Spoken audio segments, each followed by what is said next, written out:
A gruesome discovery was made in 1942, during the Second World War, by an Indian forest ranger named Hari Kishan Madhwal in a lonely valley located high in the Himalayas. At the height of 4,500 meters, he discovered a tiny glacial lake with weird objects easily visible in its clear water.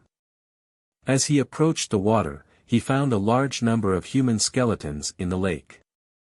Little did he know he had found the infamous Roopkund Lake, also known as Skeleton Lake. The authorities believed the bones belonged to a squad of Japanese soldiers who attempted to smuggle themselves into British-ruled India. The roughly 500 skeletons proved too old to be Japanese invaders.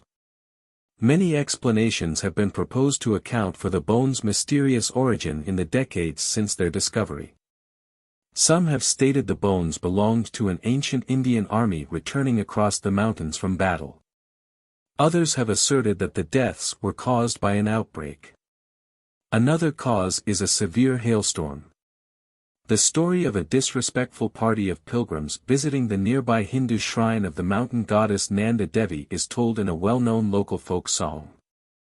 The goddess is reported to have been furious with their behavior and launched iron-hard balls at the deviants. Some of the bones show damage consistent with having been struck by a spherical object. Weapons were not discovered in the vicinity, despite the presence of traumatizing signals, indicating that the unfortunate travelers avoided being involved in a conflict or a war. Only a few pieces of clothes and jewelry with religious symbols have been found.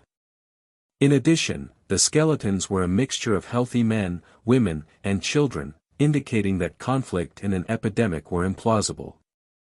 Because of this, experts came to the conclusion that the deceased were most likely South Asian pilgrims who passed away in the 9th century. However, a recent DNA analysis of 38 skeletons revealed that they belonged to 3 different genetic lineages.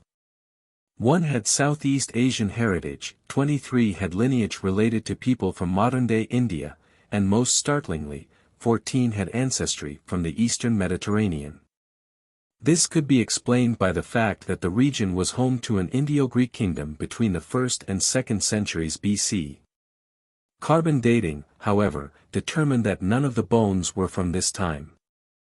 Those with South Asian ancestry can be traced to numerous occasions between the 6th and 9th centuries, while those with Mediterranean ancestry can be traced to just one event. The variations in timing during the 18th century also imply that different causes of mortality were probably present. Therefore, it's plausible that the lake was actually used as a temporary cemetery, which would account for the bones' diversity, origin, and time. In the end, there is still no proof that explains how the bones of Roopkund were created.